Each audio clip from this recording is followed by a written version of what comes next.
HT Smartcast. You are listening to an HT Smartcast original. एक minute रुक जाओ, ready होने दो। चलो ये कर लेते हैं। This could be a great intro. Hi, I'm Akshay. Hi, this is Saurabh and you are listening to the Founder Thesis podcast. We meet some of the most celebrated startup founders in the country. And we want to learn how to build a unicorn. How do you start a business when you don't have a clear business plan or money to back you? To understand this, Akshay speaks to Nakul, the founder of Cashify and a serial entrepreneur. Cashify has raised millions of dollars and has literally made gold from garbage. So far, they have paid more than 1400 crore rupees to more than 20 lakh people to take away their old gadget. Here is Nakul talking about his journey. First, let's start from your childhood. I want to know, entrepreneurship का कीड़ा बचपन से होता है या लोग accidentally entrepreneurs बनते हैं? नहीं, कीड़ा तो होता ही है। And funny you ask me, तो आई वाज जस्ट डिस्कसिंग अपने डैड के साथ कि जब मैं 5th क्लास में था तो मेरे डैड, उस वक्त WWF का बहुत वो होता था क्रेज़, और मेरे डैड कहीं से स्टिकर लेकर आए थे, एक स्टिकर की पूरी बुकलेट जिसमें सारे रेसलर की फोटोज थी। एंड उस वक्त ट्रम्प कार्ड्स खेलते थे वो सब। So this was Undertaker and हाँ, अंडरटेकर और हिटमैन। और मैं 5th क्लास में था, तो फिर मैंने अपने डैड से पूछा कि ये कहाँ से मिला, तो उन्होंने दुकान बताई, कॉस्ट बताई, and he told me the cost कि यार महंगे हैं। तो उस वक्त 1 रुपए के थे, 1 रुपए का एक स्टिकर था, which was expensive. What was your father's background like? My father is highly educated, IIT IM, always worked in a private organization, top management, so a lot of things to look up to. लेकिन मैंने उनसे ये सारी detail ले ली थी, और क्योंकि मेरे को कलेक्शन बनानी थी तो मेरे पास मे बी 20 स्टिकर का था। 100 रेसलर हैं, मेरे को सारे रेसलर का स्टिकर चाहिए, उनके वैरायटी ऑफ स्टिकर चाहिए, लेकिन पैसे तो थे नहीं। तो कैसे, तो फिर मैंने स्कूल में जाके मैंने क्या किया, वो स्टिकर 1 रुपए के थे, मैंने 3 रुपए के बेचने शुरू कर दिए। मैंने कहा 3 रुपए बनेंगे तो 3 रुपए के मैं अब 60 स्टिकर ले लूँगा। तो आई सोल्ड सारे 20 स्टिकर, और फिर मैंने 60 स्टिकर खरीदे जाके। और फिर मैंने कहा यार, तो मेरे पास थोड़ा उसमें ना रिपीट आ गए थे, तो हर शीट में there are some stickers which are repeated, तो मैंने वो बेचने शुरू कर दिया 3 रुपए के, कि मैंने कहा मेरी यूनिक कलेक्शन होनी चाहिए। और फिर मेरे को टीचर ने पकड़ लिया और फिर टीचर ने मेरे पेरेंट्स को बुला के फिर मेरे को बहुत डांट पिटी कि ये बेचना शुरू कर दिया इसने और ये गलत है वगैरह वगैरह। तो आई थिंक मतलब दैट इज मे बी मेरे बचपन की सबसे what may be you may call it entrepreneurship. Then what happened during the end of school, going into college? तो मेरा स्कूल जर्नी और कॉलेज जर्नी काफ़ी डिफरेंट था। मैंने स्कूलिंग दिल्ली से की, और मैं I won't call myself a shy guy, but I was not really out there. मतलब मेरा फैमिली बैकग्राउंड ये था कि हम लोअर मिडिल क्लास से थे, और पापा ने कहा IIT करना ही है, तो बस दिमाग में यही घूम रहा था कि किसी तरह IIT हो जाए, जो नहीं हुआ और नहीं कैपेबल था मैं नहीं इतना स्मार्ट था कि मैं IIT क्रैक कर सकता हूँ। आई हैव नो, अब मुझे शर्म नहीं आती इस बात बोलने में।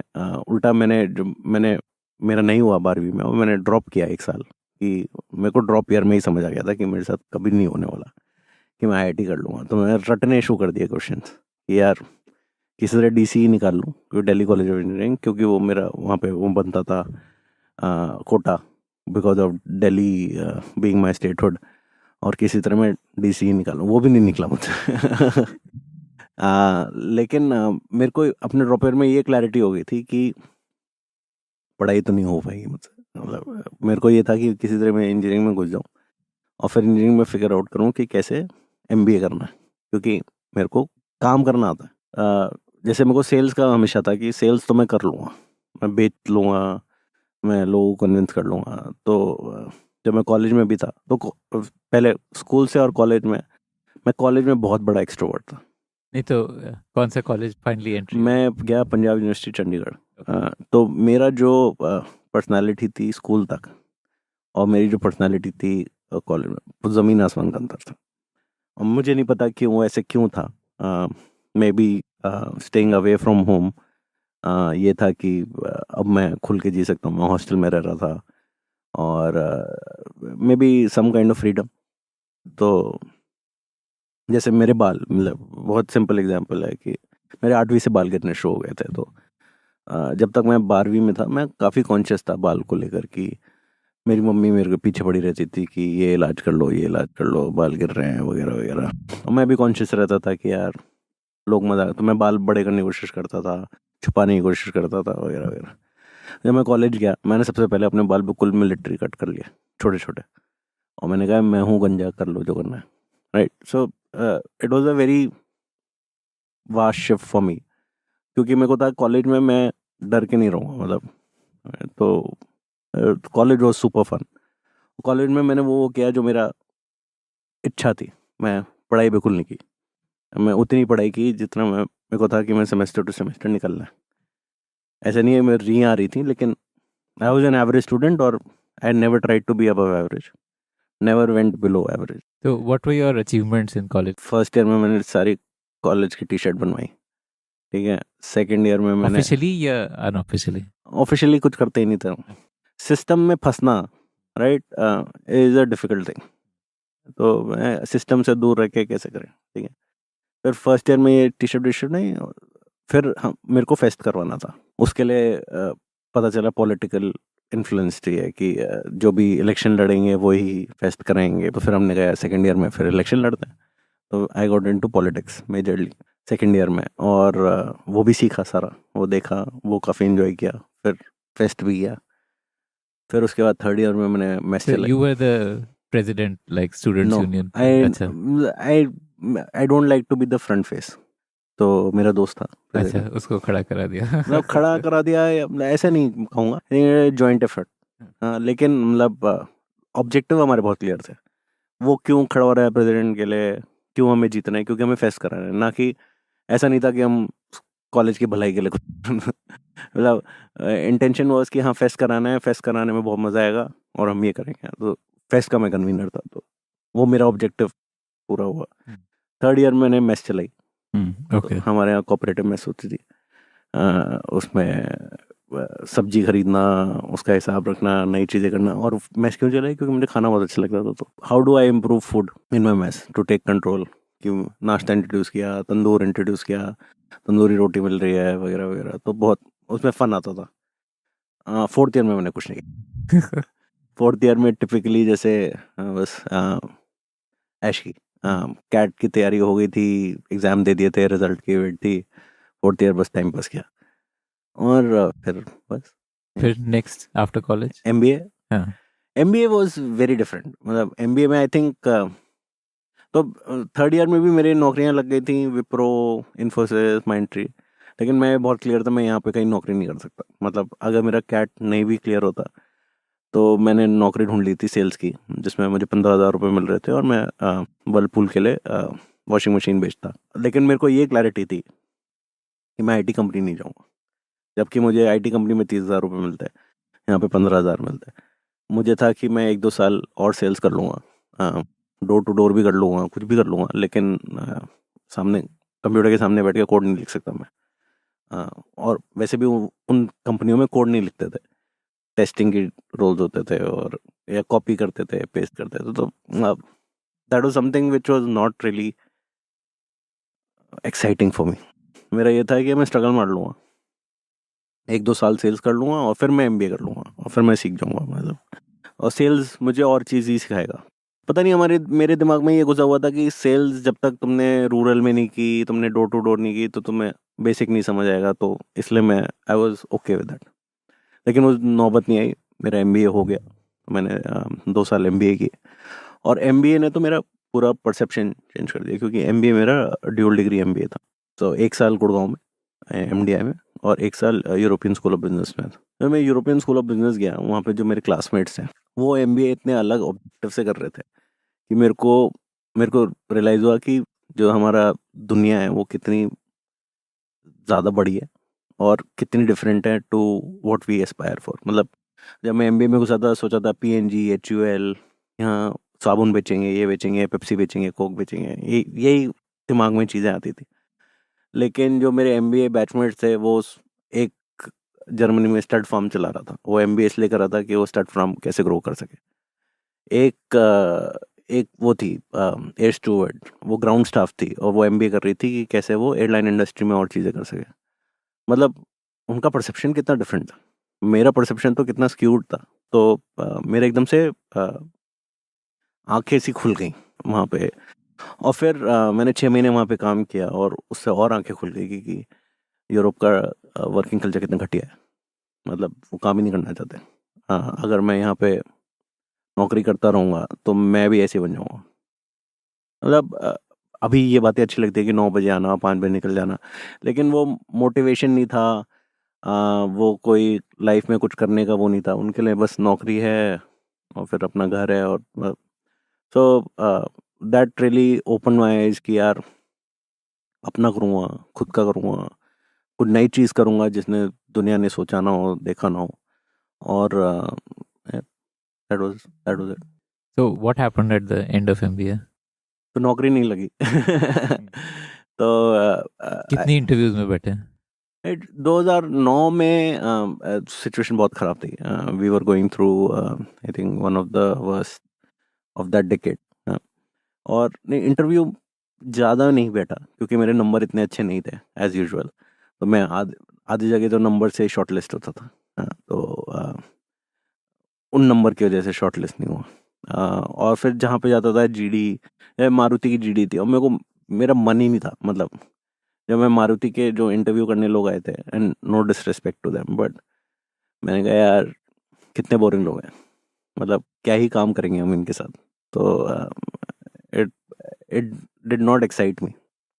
मेरा एक जगह मेरा थ्रू हुआ, वो एक इंडिया एंट्री कंसल्टिंग थी जिसमें उन्होंने सारा जो गाजर दिखाया था वो ये था कि तुम बाहर ट्रैवल करोगे क्योंकि तुमने बाहर से एमबीए किया है तो तुम्हारी अंडरस्टैंडिंग ज़्यादा होगी तो तुम सेल्स करोगे वगैरह। तो मैंने वो 1.5 महीना नौकरी की और मैंने रियलाइज़ किया कि यार इससे अच्छा मैं अपने आप ही कुछ कर लेता हूँ। अगर मैं ये so it is risk versus reward. Risk of sticking around in that company was so high कि मैंने छोड़ दिया। मैंने कहा यार यहाँ या तो मैं बहुत ही अच्छी कंपनी में होता जहाँ पे मैं कहता कि हाँ ये मेरे को बहुत चीज़ें सिखा के चल जाएगी, ठीक था। मैं ये नहीं बोलूँगा बुरी कंपनी थी, बट मेरे को ऐसा नहीं लगा कि मैं कुछ बहुत मिस आउट कर जाऊँगा, तो मैंने वो छोड़ दिया और फिर अपना शुरू करा। हाउ डिड यू डिसाइड कि मुझे क्या स्टार्ट करना है? मतलब were you clear when you left your job? तो एक्चुअली जॉब शुरू करने से पहले ही मनदीप मेरा बिजनेस पार्टनर, हमने सोच लिया था कि हम वेस्ट मैनेजमेंट करेंगे। तो हम क्योंकि ज्वाइनिंग से पहले 2 महीने खाली थे, हम 2 महीने बैठ के बस यही दिमाग लगाते थे क्या करें। हमारे 10-12 आइडिया थे, इवेंट मैनेजमेंट से लेकर डेटिंग ऐप। उस वक्त ओला उबर इतने फेमस नहीं थे, तो हमने एक सोचा था ओला फॉर ऑटो टाइप। बहुत सारे आइडिया सोचे थे मतलब, और सब मतलब इफ़ यू थोड़े भी डिग करो उन आइडियाज़ में, they were shallow ideas because execution is everything. Idea की कोई वैल्यू नहीं है मार्केट में। अभी भी लोग, मैं सुनता हूँ कि यार मैंने ओला सोच लिया होता पहले तो मैं भी बहुत बढ़िया कर लेता। 1000 लोगों ने सोचा होगा, लेकिन अगर जो ओला की टीम है उन्होंने एग्जीक्यूट कर पाए, I give credit to that. It's all about execution, it is not about the idea.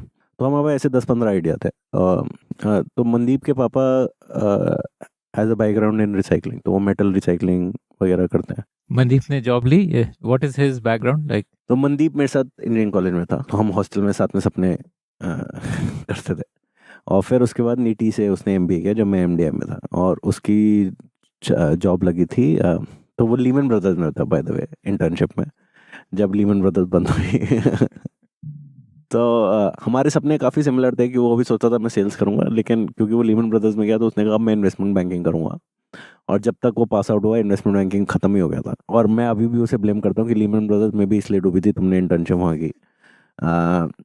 लेकिन उसकी नौकरी लगी थी किसी साड़ी कंपनी में, I won't say the name, but a very famous sari company. And वो उसने एक दिन गया भी और फिर उसने कहा यार मैं तो नहीं काम कर सकते यहाँ। तो वो आ गया था गुड़गांव बॉम्बे से, और फिर हम 2 महीने करते रहे आइडियल करते रहे, और फिर हमने कहा हम वेस्ट मैनेजमेंट करेंगे क्योंकि सिंपल चीज़ है, कूड़ा बहुत है, फ्री लग रहा है, अगर इससे हम कुछ भी बना ले तो पैसे बन जाएंगे, मतलब that was the thesis, which is not true by the way. कूड़ा इंडिया में कुछ भी फ्री नहीं है, हाँ, कूड़ा भी फ्री नहीं है। कूड़ा कलेक्ट करने के पैसे लगते हैं, हाँ, कूड़ा ट्रांसपोर्ट करने के पैसे लगते हैं, और कूड़ा देन उसे प्रोसेस करने के पैसे लगते हैं, और फिर अगर जो एंड आउटपुट बनता है अगर वो इन तीनों के सम से कम है तो तुम पैसे नहीं बनाओगे, सिंपल मैथ्स है। लेकिन हम उस वक्त बच्चे थे, हमें नहीं रियलाइज होता, तो हमने कहा हम ये करेंगे। तो हमारे माँ बाप ने बोला यार क्या ये नौकरी वोकरी छोड़ के ये कर रहे हैं, तो करने दो, 1-2 साल देखते हैं क्या करते हैं। द गुड थिंग वाज हम दोनों प्रिविलेज फैमिली से आए थे, तो ऐसा नहीं था कि हम दोनों की बहनें और कि हमारी बहनों की शादी हम पे डिपेंडेंट है, या हम दोनों पे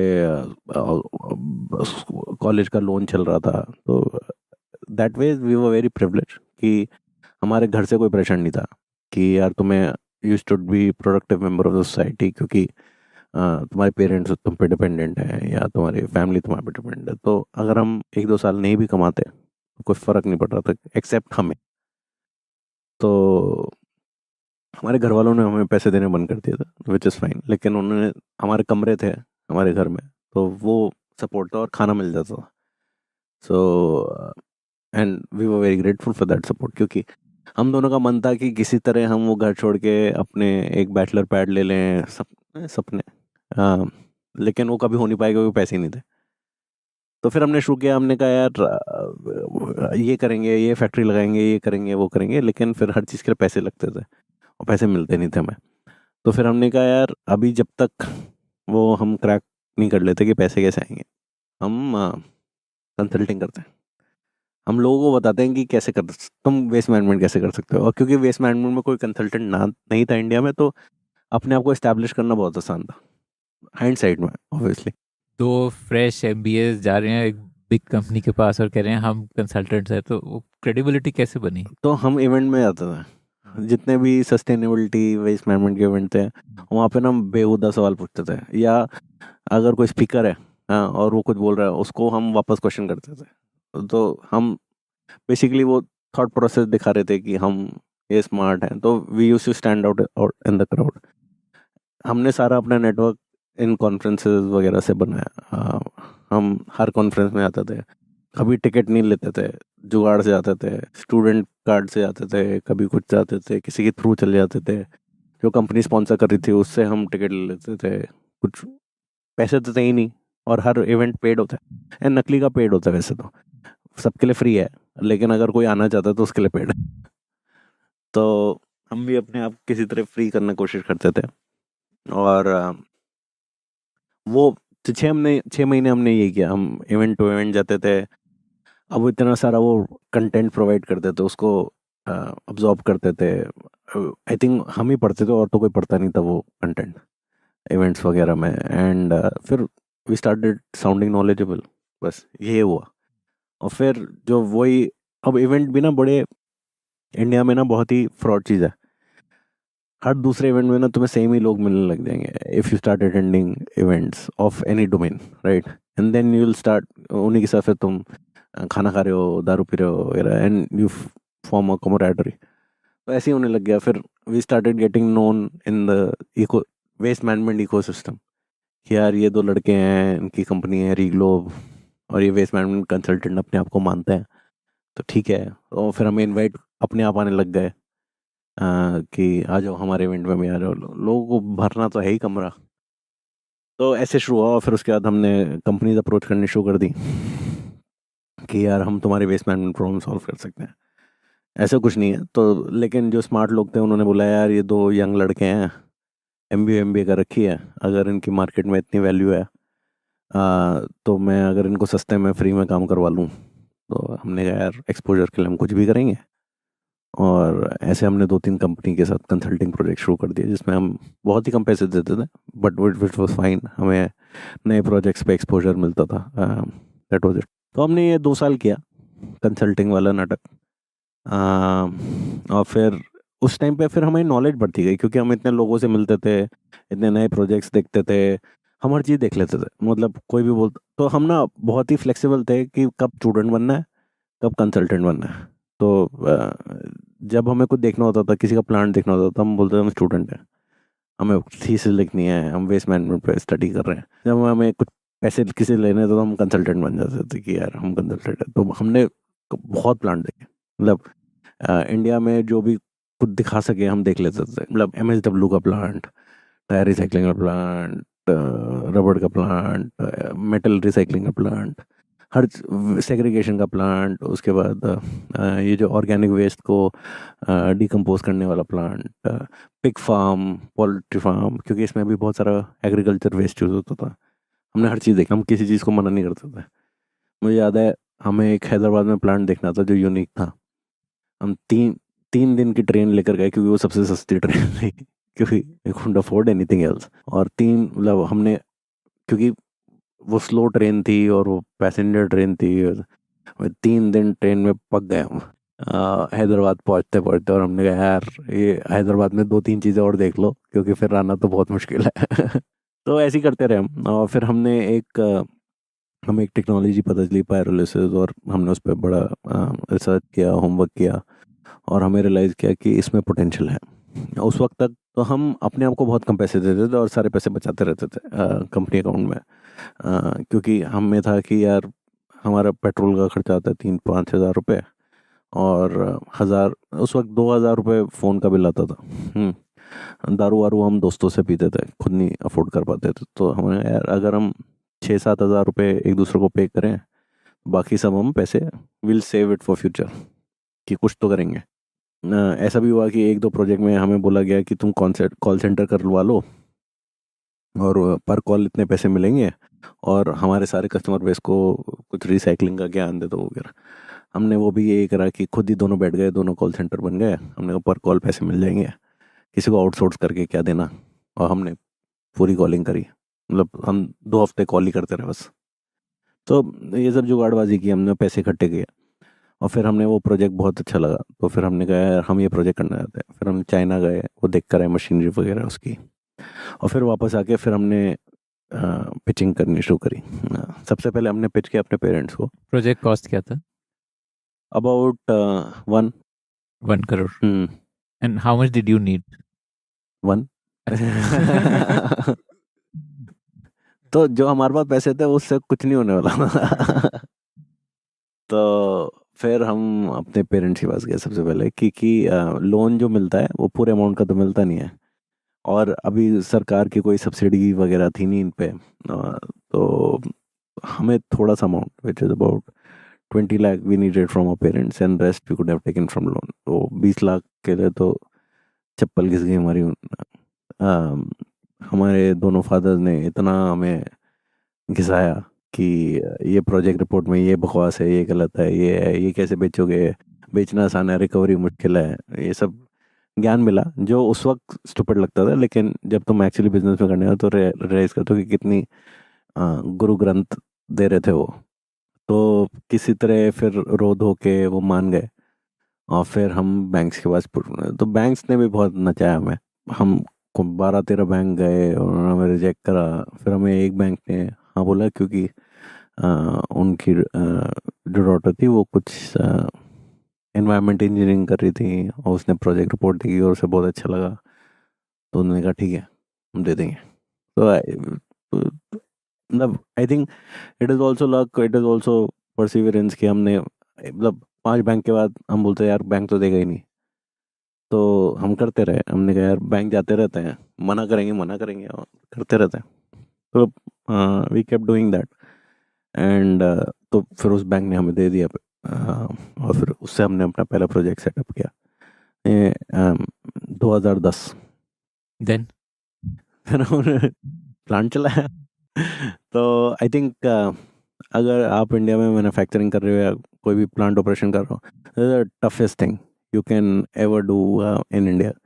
इंडिया में जितने भी सरकारी डिपार्टमेंट हैं वो तुम्हारे अगेंस्ट से चल रहे होते हैं कि किसी तरह यार इनसे कैसे पैसे निकलवा लें या इनका धंधा बंद करवा दें.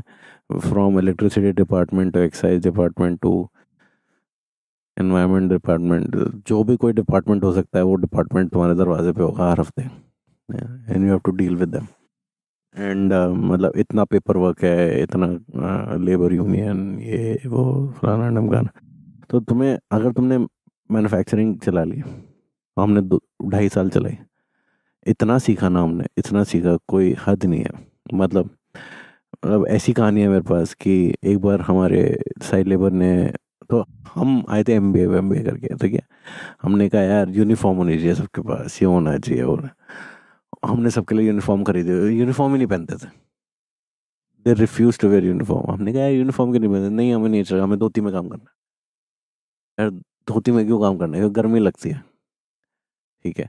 फिर एक बार उन्होंने सबने स्ट्राइक कर दिया कि हम काम नहीं करेंगे, हमारे मांगे पूरे करो. हमने कहा यार ये पहली बार हो रहा है स्ट्राइक. 20 लेबर थी हमारे पास, स्ट्राइक कर रहे हैं. स्ट्राइक क्यों कर रहे हैं? क्या चाहिए इन्हें? उनका जो नेता था वो डिमांड पता है क्या लेकर आया कि हमें आधा किलो गुड़ मिलता है, हमें 1 किलो गुड़ मिलना चाहिए. हमने कहा यार गुड़ इतना बड़ा इशू हो सकता है? एक गुड़ था और एक था कि हमें 3 भाई साबुन चाहिए, 2 टिक्की हर महीने. ये कोई डिमांड है? मतलब आई थॉट बोलेंगे डबल कर दो सैलरी या बोनसेस, कुछ नहीं. मतलब इतनी सिंपल नीड्स थी और मतलब उसके लिए स्ट्राइक भी नहीं करने की जरूरत थी. अगर वो हम पर वैसे ही आते और हमें पता होता कि ये चाहिए तो मतलब हम क्यों नहीं करेंगे. बेसिक नेसेसिटीज़ हैं, गंदे हो जाते हैं, उनको नहाना होता है, साबुन चाहिए. ठीक है. मतलब we never thought of it. और गुड़ का उनका कुछ है कि न्यूट्रिशन गुड़ से ही आता है तो गुड़ चाहिए. मतलब we didn't understand those cultural aspects. So लेकिन handling people to managing profit and loss to raw material processing, कितने झोल होते हैं. फॉर एग्जांपल बहुत ही छोटी चीज़ है लेकिन इंटरेस्टिंग चीज़ है कि जब आपका ट्रक आता है रॉ मटेरियल के साथ, तो एक ना वेइंग मशीन होती है. जो किसी भी इंडस्ट्रियल एरिया में जाओगे वहाँ पे एक वेइंग, धर्म कांटा. हाँ धर्म कांटा. आई डिडंट वांट टू से धर्म कांटा क्योंकि लोगों को धर्म कांटा समझ नहीं आता. धर्म कांटा होता है कि वहाँ पे जाके वो पूरा ट्रक, पहले खाली ट्रक वे होता है, भरा हुआ ट्रक होता है, तो गुड्स का वेट पूरा हो जाता है. तो धर्म कांटा पे ना बहुत मैनिपुलेट होता है. तो वो समझना कि धर्म कांटा कैसे कैसे मैनिपुलेट हो सकता है, and as a business owner how do you prevent those manipulations are basic things were so important in India, because every asshole is trying to screw money out of you. The driver, the neighbor, the guard, the labor, your partner, your vendor, your customer. It's such a cutthroat kind of place, India. और may be मैंने सुना है south is better, but मैंने south में factory नहीं लगाई तो मुझे पता नहीं है. And I heard Gujarat is even much better. तो उसके बाद ये हमने 2012 में we were on top of a game. मतलब हमारी प्रोडक्टिविटी सबसे हाईएस्ट थी मार्केट में. पैसे बन रहे थे, हमने अपना लोन चुका दिया था. जब हमने शुरू किया था तो हम दूसरे प्लांट थे हमारे टाइप के. जब हम 2012 में बंद करे थे 850 प्लांट थे ऐसे. तो इंडिया में एक ये भी प्रॉब्लम है कि अगर तुम कुछ कर रहे हो, ढंग से कर रहे हो, तो कॉपी करने वाले हर दूसरा बंदा आ जाएगा. तो मतलब जो भी हम इंचार्ज बनाते थे उसको हम सिखाते थे, वो अपना प्लांट शुरू हो जाता था. तो यही चलता रहता था. तो जब 2012 में हमने रियलाइज़ किया कि यार अब मैं कैसे ग्रो करूं, मतलब I am at the top of my peak. तो कितना कैश मतलब आपको अवेलेबल था टू टेक होम?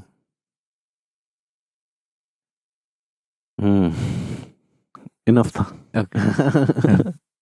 मतलब पहली बार हम पैसे कमा रहे थे. It's a good feeling. कितना था is not the right thing to say on this, but हाँ इनफ था. मेरी वाइफ खुश थी एंड मेरे पेरेंट्स खुश थे. तो या it was enough. They did not expect कि ये कुछ कर लेंगे. तो दैट वाज एन अचीवमेंट. हमने बैंक लोन उतार दिया था. That was an achievement. तो था। फिर उसके बाद हमने कहा यार अब क्या करें, तो हमारा एक प्लांट था, 10 टन की इनपुट थी दिन की। तो और हम ये एग्जैक्टली प्लांट में होता क्या था, इफ यू तो कैन? पुराने टायर रबर सब आते थे और हमारी मशीनरी होती थी, तो रिवर्स इंजीनियरिंग है, तो सारे टायर रबर भी कार्बन से बने, रबर वो पेट्रोलियम प्रोडक्ट से बने हैं। तो we are reverse engineering and putting that into again oil, and that oil is again usable in furnaces, glass furnace हो गया, मेटल फर्नेस हो गया, उन जगह में as a raw material to substitute to a diesel, industrial diesel. ये था तो heavy duty plant machinery type. And this was new technology because you said you were the second plant. Yeah, so actually the technology is not new, but India में economics तभी बैठ रही थी जब petrol और डीजल के rate एक certain point से ऊपर चले गए थे। तो जब हमने शुरू किया था तो 30 रुपीज़ के ऊपर जा रहे थे, और इसमें टायर लेकर पूरा प्रोसेस करके एंड में तुम्हारे को 25-26 रुपए का तेल निकल रहा था।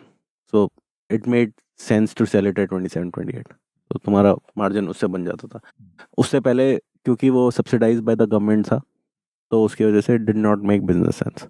तो it was not really a new technology, it was just in that year it's suddenly started making economic sense. ठीक है, सो 12 में then you were at a cross road. How? हाँ, तो और फिर हमें ये भी लग रहा था कि फरीदाबाद में बैठ के we are missing out on life, कि इंटरनेट पे इतनी चीज़ें हो रही हैं, the kind of people we meet, interact, are just dragging us down, not up. मतलब I don't know कितने लोगों को ये बात समझ आएगी, लेकिन you only grow when you meet smarter people than you, और हम नहीं मिल रहे थे, and that was a challenge because of our location, because जिस kind of business में हम थे उसमें ऐसी type of लोग मिल पा रहे थे हमसे। तो हमें ये बहुत वो हो रहा था कि हम ऐसा क्या करें जैसे जो लोग हों हमारे से, हम हमेशा स्मार्टर हों, और स्केलेबल कैसे हैं कि जैसे हम 10 टन के प्लांट में थे, हमें 100 टन का प्लांट करना था, और वो 100 टन के प्लांट करने के लिए मेरे को 10 गुना लोन लेना पड़ता, जो मैंने अभी लोन चुकाया था। Was I willing to take that much risk again? Like इतनी मुश्किल से लोन चुकाया मैंने 2 साल में, और मैं फिर से 2 साल के चक्रव्यूह में पड़ जाऊं, और फिर कुछ भी हो सकता है। मतलब सरकार बदले और फिर सरकार बोले कि नहीं, पैरेलल प्लांट ये वाला नहीं चलेगा, सिर्फ गुजरात वाला चलेगा, या इसी मैन्युफैक्चर का चलेगा, या इधर कुछ आ जाए। It's such an uncertain world, so there was no stop gap. So when we were at peak we sold it. हमने कहा यार इससे ज़्यादा हमें कोई वैल्यूशन देगा नहीं, वगैरह वगैरह, और हमने फिर वो प्लांट भेज दिया। कितने में, इफ यू आर कंफर्टेबल? नहीं, I am not comfortable. Okay, मतलब हाँ, डिसेंट पैसे बना लिए हमने, मैंने और मनदीप ने, which we invested in Cashify. So we were the initial angel investor for our own firm. Before you sold you knew next business क्या करना है? नहीं, फिर क्या हुआ बेचने के बाद? क्या किया? बेचने के बाद तो मनदीप तो पहाड़ पे चला गया। उसने कहा मेरा निर्वाण हो गया और मैं घूमने जा रहा हूँ। तो वो उसने कुछ माउंटेनियरिंग कोर्स करने 1 महीने के लिए, इसमें जहाँ पे फ़ोन वोन कुछ नहीं होते थे, वो करा। तो मेरा ऐसा कोई पैशन नहीं था। तो मैं यहाँ पे भटकता रहता था, लोगों से सवाल पूछता रहता था कि क्या प्रॉब्लम आ रही है, क्या कर सकता हूँ। तो मैं ये करता रहा, और फिर जब वो वापस आया तो फिर मैंने कहा यार ये मेरे को समझ आया कि ये सारी दुकानें फ़ोन खरीदती हैं, लेकिन किसी को तो बेचती होंगी, तो ये इकोसिस्टम एक्सप्लोर करते हैं। और हमने ई वेस्ट वाला तो देखा हुआ है, जब हम वेस्ट मैनेजमेंट करते थे, तो क्या हम सेकेंड हैंड चीज़ें बेच सकते हैं? डीलर लेवल तो है, कंज्यूमर को बेचने के लिए कुछ नहीं है। तो जब हमने 2013 में स्टार्टिंग में शुरू किया, हमने ये कोशिश की कि हम क्या ऑनलाइन प्लेटफॉर्म बना सकते हैं जहाँ पे आप सेकेंड हैंड खरीद सकते हो। तो हम लाइक जैसे फ्लिपकार्ट का टू गुड है, हाँ वैसा कुछ, हाँ। और तो उस वक्त 6 महीने हमने डीलर से डील्स की, उनसे ख़रीदा और लगाया। तो हमें 2 चीज़ें रियलाइज़ हुई। एक तो डिमांड बहुत है सेकेंड हैंड की, तो प्राइस कॉन्शियस का मार्केट है कि अगर नया 25,000 का मिल रहा है और पुराना 15 का मिल जाएगा तो 15 वाला बिक जाएगा। लेकिन एक चीज़ और है, रिपीट कस्टमर नहीं मिलेगा, क्योंकि अगर तुम्हारी क्वालिटी ठीक नहीं है तो वो वापस नहीं आएगा और 10 लोगों को और गाली देकर जाएगा कि यार ये घटिया चीज़ें बेचते हैं। और दूसरा जो सप्लायर है, डीलर, वो इतना अनप्रोफेशनल है कि हद नहीं है। आज उसने आपको एक 10 सेटअप उसने लैपटॉप खरीदे कि यार मैं बेचूंगा, तो तू मेरा सप्लायर है। उसने कहा बहुत बढ़िया, दे जाओ, ये लो 12,000 रुपये। और आप अगले महीने गए कि यार मैंने 12 भेज दिया, बहुत अच्छा रहा, हाँ मेरे को और 12। वो सेम लैपटॉप अब आपको 15 का देगा। क्यों? तूने बनाए पैसे, अब मैं बनाऊंगा फिर से। और तो उससे बिजनेस कंटिन्यूटी बहुत हिट करती थी। या उससे फ़ोन पे बोला कि हाँ यार मुझे 5 लैपटॉप चाहिए, उसने कहा हाँ आ जाओ मिल जाएंगे। हम जाते थे, वो बोलता था एक वो पुराना वाला लो, 4 या अलग अलग कोई और दे दिया। वेरी अनप्रोफेशनल नेटवर्क और नॉट इनफ मार्जिन प्ले। तो अगर मैं कस्टमर को साथ में फ्री बैग भी देना चाहता हूँ और वारंटी भी देना चाहता हूँ, ये सब तो फिर कुछ बचता नहीं था। तो फिर हमने कहा यार 6 महीने बाद हमने रियलाइज़ किया कि क्या हमें डायरेक्ट कस्टमर से ही सोर्स करके बेचना चाहिए, क्योंकि तभी हमारा मार्जिन रहेगा और फिर हम कंटिन्यूटी ऑफ बिजनेस मेंटेन कर पाएंगे, क्योंकि हम डीलर पर डिपेंडेंट नहीं होंगे। तो यू रियलाइज कि डिमांड की प्रॉब्लम नहीं है, सप्लाई की प्रॉब्लम है। सप्लाई की प्रॉब्लम है। तो फिर हमने सिर्फ सप्लाई पे काम करने लगे। तो हम 1.5 साल तो दोनों चीज़ करते रहे, खरीदते भी रहे और बेचते रहे। 2015 में हमने कहा सप्लाई प्रॉब्लम भी बहुत बड़ी प्रॉब्लम है, डिमांड प्रॉब्लम बाद में सॉल्व करेंगे। तो फिर हम सिर्फ सप्लाई पे ही फोकस करना है। तो हमने बेचना बंद कर दिया एंड कंज्यूमर को। हमने कहा सिर्फ हम डीलर को बेचेंगे। अभी डीलर की प्रॉब्लम सॉल्व नहीं हो रही तो कंज्यूमर की क्या करें? तो डीलर की भी यही प्रॉब्लम है कि उसके पास कंटिन्यूस सप्लाई नहीं है। Why is dealer unprofessional? He is unprofessional क्योंकि उसका जो बैक एंड सिस्टम है वो भी अनप्रोफेशनल है। ही डजन हैव मतलब constant supply, he doesn't have control over quality. तो क्या हम वो सब बिल्ड कर सकते हैं उसके लिए? तो हमने सारा हमारा थीसिस चेंज हो गया। ठीक है, देन अब कर रहे हैं, यही कर रहे हैं। अब 1,20,000 डिवाइसेस खरीदते हैं हम और बेच देते हैं हम डीलर्स को। लेकिन डीलर्स को ये पता होता है कि क्या उन 1,20,000 में क्या सही है, क्या ख़राब है, क्या रेट है। अगर कोई डीलर है जो 1000 फ़ोन खरीद रहा है आज और उसे अपना बिल्ड करना है, 1500 पे जाना है, तो हमारे साथ बहुत आराम से स्केल कर सकता है। उसको क्या वैरायटी चाहिए, क्या उसका कस्टमर है, वैसे वैसे। अब हमने डिमांड साइड पे भी काम करना शुरू किया है। तो अब हम इसमें से 10,000 फ़ोन हम खुद एंड कंज्यूमर को बेचते हैं। और ऑनलाइन या ऑनलाइन ऑफलाइन दोनों। सो हमारा ये थीसिस है कि जहाँ पे भी कस्टमर है उसके लिए अवेलेबल होना चाहिए। इट डजेंट मैटर ऑनलाइन या ऑफलाइन, बोथ इन सेलिंग और बाइंग। तो आप हमारे कैशिफाई स्टोर्स भी देखोगे, ऑनलाइन भी देखोगे, तो एनी प्लेस जहाँ पे फ़ोन बिक रहा है वहाँ पे बेचने की अवेलेबिलिटी होनी चाहिए। So let's talk about fundraise, which is generally something that most people see it as a big enigma and a challenge and a mystery to solve. So when did you do your first fundraise और वो कैसे हुआ? हमारा पहला fundraise हुआ 2015 में। तो उस टाइम पे हुआ when you decided कि सप्लाई पे फोकस करना है? तो एक्चुअली वो सब साथ साथ हुआ। जब वो उनका भी फंड हो गया और फिर उन्होंने बोला कि कहाँ फोकस करोगे, एंड वी सेड सप्लाई में फोकस करोगे। तो उन्होंने कहा जो भी डिस्ट्रैक्शन है वो मूव आउट करो, there is no need to get distracted. तो I think at that time we had taken the funding, but funding भी so is not been easy for us. But जैसे तो फर्स्ट फंडरेज कैसे हुआ? Let's start with that. तो first fundraise हमारा Bloom और Bessemer venture partners के साथ हुआ। और बेसिकली हम ब्लूम को 2014 से जानते थे, and Arpit and Blume we had approached him early 2014 and he liked it's also on people investing. They are also looking at people who they can believe, क्योंकि यहाँ पे फंड रेज करने वाले तो बहुत हैं और ऑन पेपर सारे बिजनेस मॉडल भी सही लगते हैं। Then early stage investing is more on यार किसको तुम ट्रस्ट कर सकते हो। तो वो हमें 1 साल तक ऑब्जर्व करते रहे और देखते रहे कि हम क्या कर रहे हैं, कैसे कर रहे हैं। और आई थिंक उन्हें 1 साल में रियलाइज़ हुआ कि हाँ यार ये ना मतलब इनको धंधा समझ आता है, and they are here for the long term, it's not a short term game for them. तो I think that's where they came back and said कि हम पैसे डालना चाहते हैं।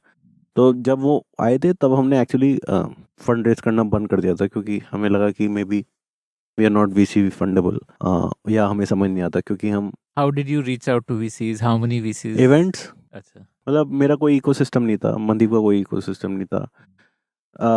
हमारा हर जगह फॉल बैक इवेंट से होता है, तो कितने इवेंट्स में जाओ, कितने लोगों से मिलो, नेटवर्क करो वगैरह वगैरह. While I hate being social, if you meet me in a networking event and if I have an objective, you will meet me. तो हमारा हमेशा ये होता था कि अच्छा इस इवेंट में इतने लोग आएंगे, आधे मंदीप अप्रोच करता था, आधे मैं अप्रोच करता था. काफ़ी टारगेटेड अप्रोच होता था. हमें पता, हम वर्क करके जाते थे कि उनके बारे में क्या पता होना चाहिए, क्या कॉन्वर्जेशन करनी है, क्या कॉन्वर्जेशन नहीं करनी है. जिससे सो द ऑब्जेक्टिव इज कि get an intro meeting into a one on one meeting. How do you convert that? तो वही सब चीज़ें चलती थी.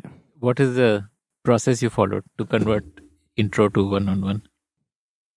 Person to person, it was not a generic. मतलब when you talk to them you understand कि वो किस मूड से आया हुआ है इस इवेंट में, वो टाइम पास करने आया हुआ है या वो जेन्युइनली इंटरेस्टेड है. उसकी पोर्टफोलियो कंपनीज कौन सी हैं, उस किस पोर्टफोलियो के बारे में वो एक्साइटेड है, तो उसके बारे में बात करूँ. ये मतलब you need to do your homework to really get a one on one. और उसके बाद होमवर्क के बाद भी वन ऑन वन पे भी ऐसा नहीं है कि वन ऑन वन तुमने बोल दिया उसने बोल दिया, ऐसा नहीं होता. उसके बाद फॉलो अप में भी स्मार्ट लगना कि उसे लगे कि हाँ ये मैं इससे मिलूंगा तो मुझे वैल्यू ऐड होगा. और one on one doesn't mean कि it converts into a funding. Just you get more feedback, you understand. तो पहले हमें एक साल हमें यही समझ नहीं आया कि कोई वीसी पैसे क्यों डालता है. मतलब हम we come from a bank mindset कि बैंक वाले लोन देते हैं, पैसे वापस मिल जाते हैं, वीसी वाले को पैसे वापस नहीं मिल रहा है, वो पैसे क्यों डाल रहा है. And what amount is the right amount also we didn't understand that maths कि हम 3 करोड़ मांगे तो 3 करोड़ क्यों मांगे. तो वो सब हमें एक साल लगा after talking to loads of VCs, understanding. So all VCs are not upfront with feedback. You don't know what's going in their mind. So how to scrape that out of them? Taking it in the right manner. Because I've seen a lot of people take offense on getting feedback. They're giving feedback. It's a privilege you're getting from them. And their feedback may be totally wrong, which is fine. ये मतलब मेरे ख्याल से aptitude होना चाहिए कि feedback लेने में कोई प्रॉब्लम नहीं है. And then it is up to you to decide what to work on, what not to work on, what you feel. क्योंकि they are also not domain expert, right. आप अपनी फील्ड, आप अपने आइडिया के domain expert हो. Take that feedback, उसमें समझो कि कौन सी चीज़ में रेलिवेंट है, कौन सी चीज़ उसे नहीं पता है इसलिए वो ऐसे फीडबैक दे रहा है. And then work on it. VC पैसे क्यों डालते हैं? मतलब you understood this fact as opposed to a bank. So हाँ. what is the answer for that? तो VC पैसे इसलिए जाता है कि अगर वो स्केल कर पाए. सो सबसे पहले तो कितना बड़ा मार्केट है. अगर तुम VC को ये समझा नहीं पाए कि मार्केट बड़ा है और जो तुम कर रहे हो वो ट्रेडिशनल मार्केट से फास्टर ग्रो करेगा, तब तक VC पैसे नहीं डालेगा. और सिग्निफिकेंटली, मतलब अगर फॉर एग्जांपल हम ट्रैवल इंडस्ट्री की बात कर लें, अगर आप कर रहे हो कि हाँ यार जितने भी बुटीक होटल्स हैं वो बुटीक होटल्स की मैं रूम बुकिंग कराऊंगा, राइट.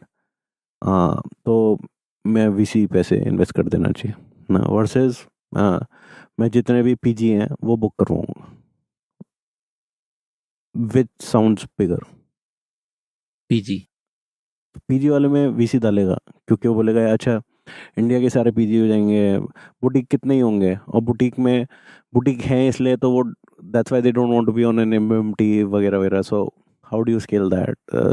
बुटीक की कॉमन वो नहीं है, प्रॉब्लम्स नहीं है. हर लोकेशन की बुटीक होटल के अलग चैलेंजेस होंगे. They may want a certain kind of audience only into there. So you have to understand the nature of boutique hotels, right? So it doesn't sound very scalable. But PG, अरे India में भी PG है, श्रीलंका में भी, बांग्लादेश में. अगर ये यहाँ चल गया तो श्रीलंका में भी चल, बांग्लादेश में जाएगा. Students as a group have a common problem, and which can be solved scalable. So from a market point of view, suddenly PG market is much more So why did you need funds 2015 में? to grow. मतलब तो you need funds because you are doing something good, and if you keep doing it तो आप एक certain pace पे grow करोगे, right.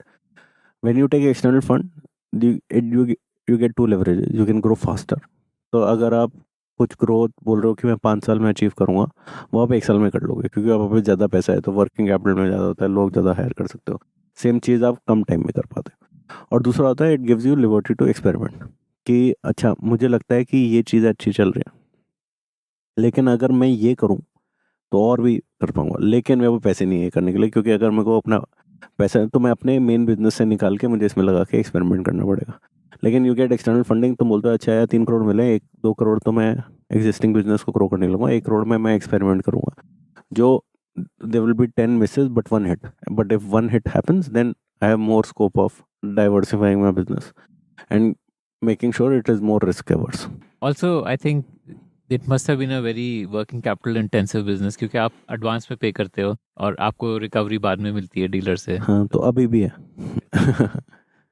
हाँ, but that's the nature of my business and yeah, we are fine with it. So then what next after the first fundraise? So अभी तक we have done 4 fundraise till now, and we have been again lucky of finding the right investors who believe in our vision. So it's been a good journey, but it's not again been easy. There are जो हमारे existing investors हैं वही हैं some of the investors who understand the space, क्योंकि space for example आप एक investor के point of view से सोचें, एक इन्वेस्टर प्रीमियम बी स्कूल से निकला हुआ, earning really well, doesn't understand the problem of second hand phones, right? कि सेकेंड हैंड फ़ोन कोई क्यों ख़रीदता है, कितना बड़ा मार्केट है, कोई क्यों बेचेगा। उन्होंने कभी बेचा ही नहीं। उन्होंने कहा यार जब नया आ गया तो मैंने ख़रीद लिया, दूसरा वाला मेरा बैकअप फ़ोन हो गया ड्रॉर में। तो for them to understand the pain, and also they look at US or developed markets for a business model which has reconfirmed the thesis. अब वो है नहीं, क्योंकि इंडिया बहुत यूनिक मार्केट है, इंडिया की प्रॉब्लम्स बहुत यूनिक है। तो कैशफाई जो प्रॉब्लम एड्रेस करता है वो इंडिया की यूनिक प्रॉब्लम्स को एड्रेस करता है, तो उसकी वजह से difficult for them to understand. So जो भी हमारे एग्जिस्टिंग इन्वेस्टर हैं, we have been very lucky with them. You had I Hui show come in as an investor. Is that a game changer? Game changer for them or for us? नहीं, so I love Air Show, right? What they have built as a business in China is tremendous, and for the listeners who don't know, Air Show is like us but in China and bigger. So they are almost 10 times bigger. They buy पुराने phone in China and then sell it to dealers, so similar to us. And we met them somewhere, and हमारी जितनी हमने बात करनी शुरू करी, हमें लगा कि हमारे बिजनेस कितने ज़्यादा सिमिलर हैं और हमारी थिंकिंग कितनी ज़्यादा सिमिलर हैं। तो फिर हम उनके चाइना में फैक्ट्रियाँ देख कर आए, उनका पूरा सेटअप देख कर आए, और हमने रियलाइज़ किया हम बहुत चीज़ें सीख सकते हैं उनसे, और वो भी हमसे बहुत सारी चीज़ें सीख सकते हैं। जैसे उनके यहाँ कॉन्सेप्ट ऑफ घर पे जाके तुम्हें इंस्टेंट पैसे मिल जाएंगे, वो नहीं एग्जिस्ट करता था। उनका था कि तुम भेज दो, हम फैक्ट्री से देख कर बता देंगे 2 दिन में कि तुम्हारा सही है और गलत है, और वरना पैसे वो फ़ोन वापस कर देंगे। हमने उनसे सीखा कि यार स्केल पे कैसे काम करना है। उनकी जो QC प्रोसेसेस हैं, उनके ऑफलाइन स्टोर्स हैं, क्या हम ये सब यूज़ कर सकते हैं इंडिया में, क्योंकि उन्होंने मार्केट क्रैक कर लिया। तो it has been a very give and take relationship and has been working really well for us and for them as well, I hope. What will be the coronavirus impact on your business? I am hoping कि अब कम होता जाएगा, लेकिन for example जो मुझे सबसे ज़्यादा डर है कि वो नए फ़ोन की सेल पे है। तो पुराने फ़ोन तभी आप बेचते हैं जब हम नए फ़ोन पे अपग्रेड करते हैं और पुराना फ़ोन बेचते हैं। अगर नए फ़ोन ही मार्केट में ना मिले, because the supply chain is heavily dependent on China, तो फिर आप पुराना फ़ोन भी बेचना बंद कर देंगे। तो मेरा सबसे बड़ा डर ये है। What I've heard is that some of the OEMs are running low on supply in the market, but again, what also I've heard is China is back up, so 80% production वापस आ रही है। तो I think another 2 weeks you will get to know कि कितना effect आता है। My fingers crossed.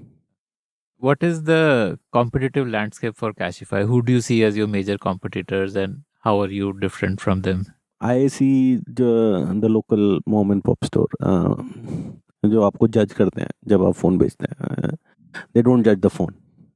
आप you go into a store और आप बोलो कि यार ये फ़ोन का रेट बता, बोलेगा यार ये बंदा तो कम पैसों में मान जाएगा, राइट? तो let me just make a fool out of him. And those are my competition. So if I can get them organized, make it part of my supply chain, work together and say कि यार customer को best price कैसे दे, हाँ, supply chain को और efficient करें, सबका there is a margin for everybody available in the market, and then how do you supply it to the person who requires that phone? Find that phone, get them the best price again. So for me, my competition are the people who are the local mom and pop stores, but they're also part of my big partnerships and supply chain. So from competition, I want to move them to my supply chain. So what next for Cashify? Like a 5-year vision or? Frankly, 5-year vision तो नहीं रखते. We're ever changing landscape, but we want to be a platform where when you think of electronic gadget, which is maybe a computer based, we want to be there to help you, buy it, sell New it. also? Huh? New also? Will you get into new phones? Help you buy. We may not sell you directly, but we may help you buy. Then maintain it. So repair, life cycle management, and then upgrade to the better one. उसके लिए जो भी करना पड़ेगा, we want to be there. And the form factor may keep changing. It may become glasses, it may become a microchip inside your body, but we want to be that technology buddy for you. So you have, I think my understanding is that you have a couple of different business lines. You have one business line which is supply focused. You procure phones and then you sell it to wholesalers, distributors. Now you're also into accessories, which you're selling yourself. As you said, you're also getting into demand, which means you're selling used phones now directly to customers. So what is the split? So Abhi foremostly is the first one, where we are buying from consumer and then selling directly to dealer wholesale. But it's also maturing of the ecosystem as well. Why did we start accessory? Accessory because people come in and say, "Yaar, oh, you are a phone expert. Why don't you tell me which accessory to?" And then we can't just start randomly, recommending brands. So we said accessory is something which we can select and find best value for money, and then provide it to the customer. And if they are coming to our stores or platform, we can maybe give it to them.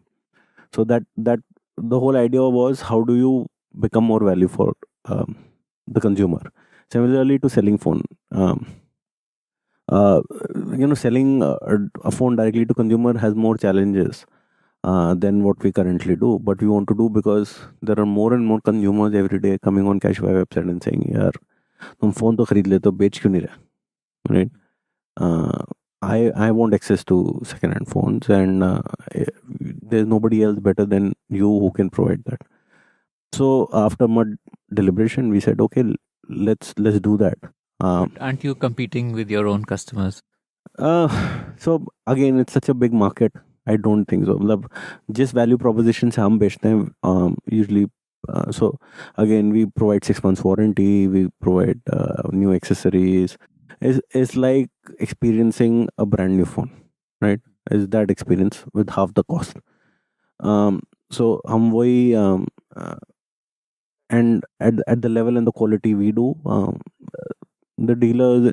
So how our dealers and wholesaler are very different than us is they provide a touch and feel. They sell in their local market and भैया आप मुझसे phone ले जाओ, और कुछ भी हो, मैं यहीं बैठा हूँ, आप मेरे पास वापस आते हो, मैं ठीक कर दूंगा, रिप्लेस कर दूंगा वगैरह. That kind of thing we can't provide, and that's really a beautiful way the market works, right? But we can provide कि यार जैसे नए फ़ोन बिकते हैं वैसे मैं आपको प्रोवाइड करूँगा. That's the scalable way we can do, and we want to make sure that the quality of refurbishing, the quality of second-hand phones you provide at least 3 साल चले. That makes it valuable for them. So we are moving slowly on that, but slowly but surely. And you also have a repair business. Yes. So again, it was a use case, right? आज के ज़माने में सबसे important है data, and when, for example, you break the screen of your phone and you give it to a service center and say 2 दिन में आके ले जाना, I don't know what they will do with the data. They will have to have the PIN code because they want to open the phone and everything. तो जो मेरी apprehension थी वही we realized it into a business where I think कि the guy will come to your home, do it in front of you in 30 minutes. So you know that आपका data, आपके other parts are always safe. And because it's happening in front of you, it's more value. So that's what we started. And how big is that compared to the main business? Like So all these are smaller than our main business. Our main single business, digit contribution percentage. yeah. But which of these do you think will like really scale up? All these other bets. So I think all of them will, but I'm particularly more inclined towards the second-hand phone selling business to end consumer. The demand is humongous, and where we are limited is our own ability to process faster, to build for scale. I think the demand is a never-ending. You'd be going up against like the Too Good. So Too Good is a marketplace. Okay. Again, I would consider them more of a partnership. So we sell on Too Good, we sell on Amazon. So yeah, I don't consider them as. So it's like, is Vivo a competition to Flipkart? No. There are a lot of people who are listening to the show who would be thinking of entrepreneurship but are not sure if they should do it or not. What advice do you have for them? So I've been asked this question a lot, especially from students who are thinking of taking the dive. I think the first thing you should really do is कि identify मेरी strength क्या है. मतलब अगर मैं अपने आप से पूछ रहा हूँ कि, और जब मैं 2009 में शुरू कर रहा था तो मुझे पता था कि मेरे पेरेंट्स मेरी फैमिली मेरे पे डिपेंडेंट नहीं है, तो I had that liberty of time, और I could do crazy stuff. So हमेशा अपनी सिचुएशन समझ के उस हिसाब से, मतलब एक मेरे को बहुत आसान है कहना कि हाँ यार रिस्क तो लेना ही चाहिए लाइफ में रिस्क ले बनाई नहीं, ये सब बकवास है. अपनी सिचुएशन हमेशा एनालाइज करनी चाहिए और अपनी स्ट्रेंथ पे खेलना चाहिए. अगर आपके घर वाले कोई सरकारी नौकरी में है और उसकी वजह से आपको एक्सेस टू ऐसे लोग हैं जो नॉर्मल जनता को नहीं है, तो वो एक्सेस यूज़ करना चाहिए, उससे प्रॉब्लम डिफाइन करनी चाहिए और उसको यूज़ करके मतलब अपना बिजनेस सोल्यूशन बनाना चाहिए. अगर आपका because of your contacts access to capital easier है, तो फिर आपका बिजनेस कैपिटल हैवी होना चाहिए, जिससे that's how you will differentiate yourself. तो ये बहुत ज़रूरी है कि एनालाइज करना कि मेरी स्ट्रेंथ क्या है और उसकी वजह से मैं कैसे ये चीज़ बेटर कर सकता हूँ. What you're saying is essentially like external stuff कि मेरी फैमिली का ये एक्सेस है. What about तो internal?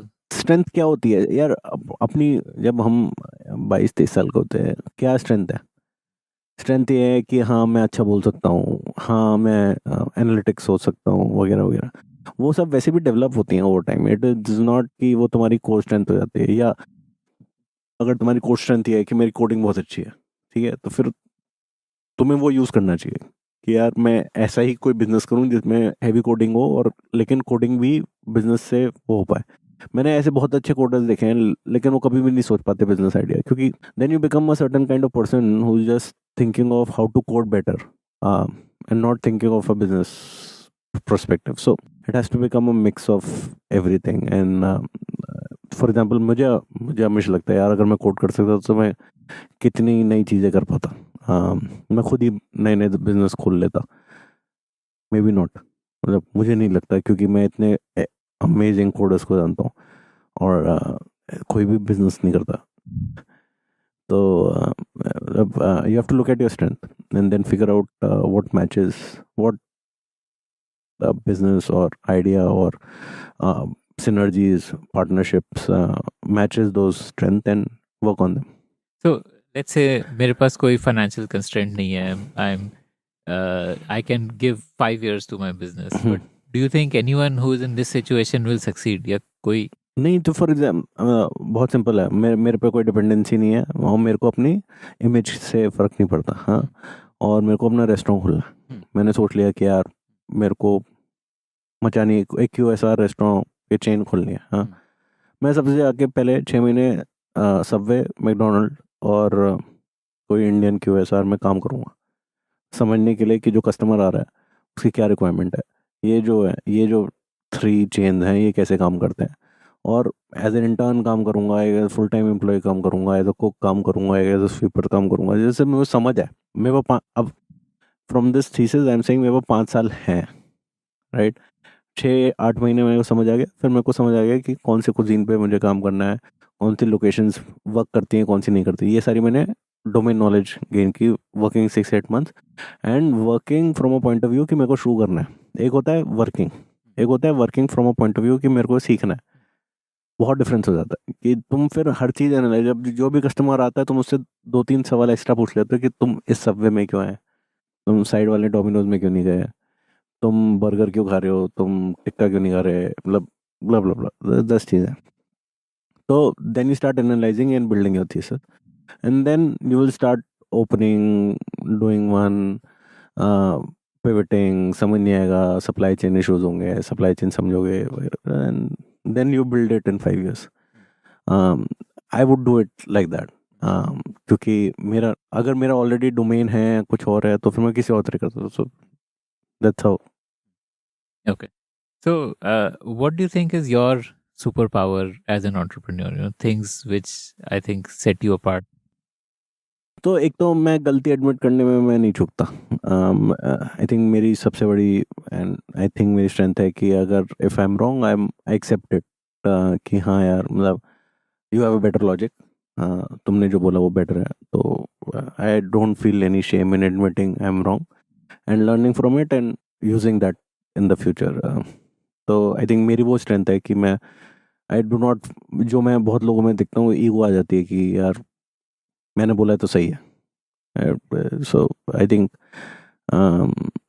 That is very important. तो और दूसरा स्ट्रेंथ है कि मेरे को नई चीज़ें देखने सोचने में बहुत मज़ा आता है, कि यूएस में क्या चल रहा है, नए आइडियाज़ किस पे काम हो रहा है, and I don't limit my self कि ये नहीं हो सकता. मतलब वो मुझे वो कि अगर एलॉन मार्स पे आना चाहता है तो वो क्या क्या बिल्ड कर रहा है, उसमें क्या चैलेंजेस हैं, मेरे को सोचने में बहुत मज़ा आता है. हाँ, और अगर तुम उस सप्लाई चेन का कुछ पार्ट करके तुम कंट्रीब्यूट कर सकते हो. फॉर एग्जांपल अभी सबसे बड़ा चैलेंज है कि वहाँ से तुम ऑक्सीजन कैसे प्रोड्यूस करोगे. उसके लिए वो मशीन्स बना रहे हैं जो ऑक्सीजन प्रोड्यूस करेगी, या आइस कैप्स मेल्ट करेंगे वो मार्स पे तो पानी आएगा, तो क्या न्यूक्लियर बॉम्ब फोड़ेंगे वहाँ पे, क्या करेंगे, मतलब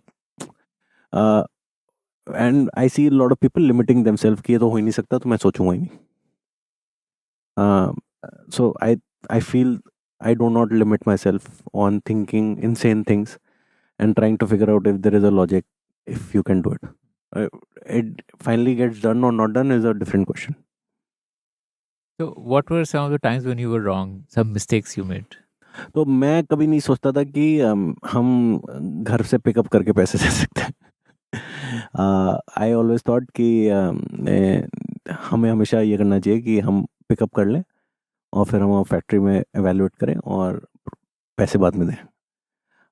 बट मनदीप नहीं माना. मनदीप ने कहा कि नहीं, अगर हमें अपने मार्केट में गेम चेंज करना है, क्योंकि हमने किसी भी कंट्री में किसी भी बिजनेस मॉडल में ये देखा ही नहीं जिसने ये किया.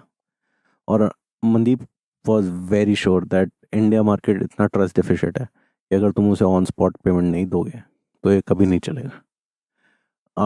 सो पहले अपने आप को इंटरनली कन्विंस करना कि हाँ ये चल सकता है और फिर चला के दिखाना, आई थिंक वही एक बहुत बड़ी चीज़ थी. And hats off to Mandeep for not allowing me to think otherwise. And what were some of the tough times that Cashify went through, and what did you learn from them?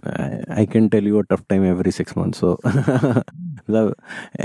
every 6 months there's a new challenge, new problems, and as the company grows, नए challenge आते रहते हैं. अभी corona virus आ रखा है, अगले साल पता नहीं क्या आएगा. तो it's a time cycle and you keep learning new things. And इसका ये मतलब नहीं है कि अगर हमने कुछ सीख लिया तो नेक्स्ट टाइम वो आएगा तो हम बहुत एफिशिएंट हो जाएंगे. नई चीज़ें सीखते रहेंगे. So, if an entrepreneur or an aspiring entrepreneur came up to you at an event and said, मुझे कोई business start करना है, क्या करूँ? तो what are your suggestions? तो बहुत आते हैं. अभी मेरे लिंक्डइन पे 20 मैसेजेस आ रखे हैं कि हमने आपका जोश टॉक सुना, उसमें लिखा कि आइडिया तो बहुत है इम्प्लीमेंट, तो मुझे आप आइडिया दे दो. While sounds very kid, it is, I cannot give you an idea if I don't know what your strengths. Again, it relates back to that कि यार मुझे पता होना चाहिए तुम किस चीज़ पे करना चाहते हो. आइडिया का कोई वैल्यू नहीं है. अगर मैं तुम्हें बोलूँ कि यार तू ऐसा कर, मेरे पास आइडिया है, तो मारनी वीनस चले जा, बहुत अच्छा आइडिया है, सब मार जा रहे हैं, हम वीनस चले जाते हैं. हाँ, लेकिन तुम अभी इंजीनियरिंग से कॉलेज से पास किए हो, तुम कैसे चले जाओगे Venus? So let's do something which is around college. अच्छा, तुम्हें फेस्ट करना अच्छा लगता था, can you do something in event management different than others are doing, scalable, blah blah blah. तो मतलब it is very important for me too. So अगर मेरे पास कोई इवेंट में अप्रोच करता है, मैं सबसे पहले देखता हूँ कि वो उसका क्या इंटरेस्ट लेवल है और उसने मेरे कितना होमवर्क कर रखा है. और जनरली मैं बोलता हूँ कि ये रो मेरा कार्ड, मेरा फ़ोन नंबर इस पर, मेरा ईमेल आईडी है, feel free to meet me any time, but I can't discuss this in an event. Out of 100 only 5 people follow up. तो 95 people तो वहीं ड्रॉप ऑफ हो जाते हैं कि यार अगर तुम फॉलो अप नहीं कर सकते.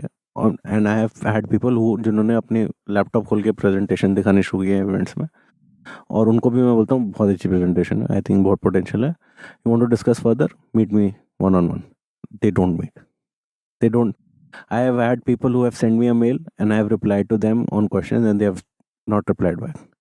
So मेरा काम बहुत आसान हो जाता है to wean out those people who are, and I don't blame them.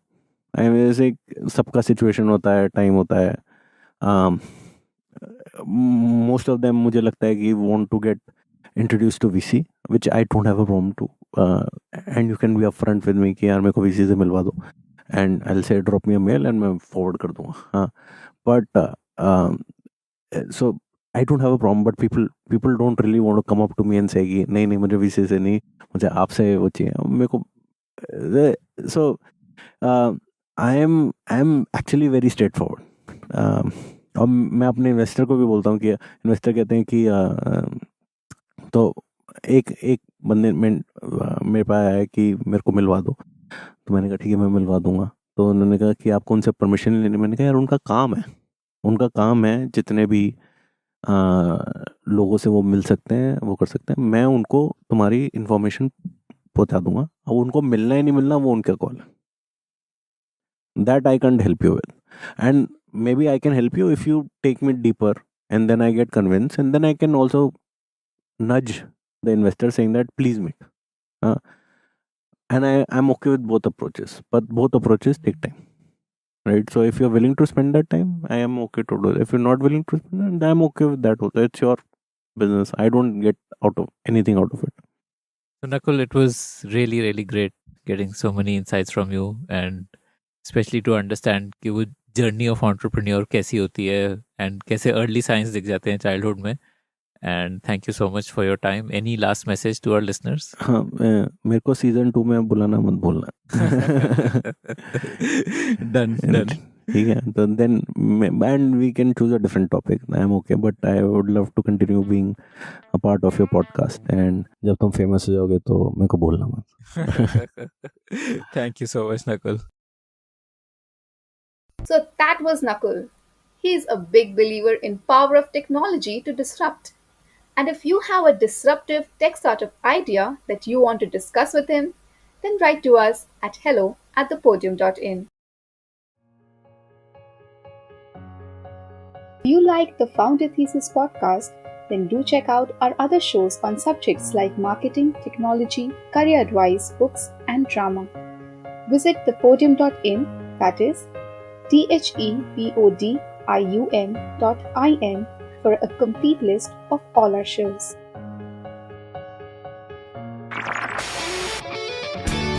This was an HT Smartcast original. HT Smartcast. Log on to htsmartcast.com to listen to more such podcasts.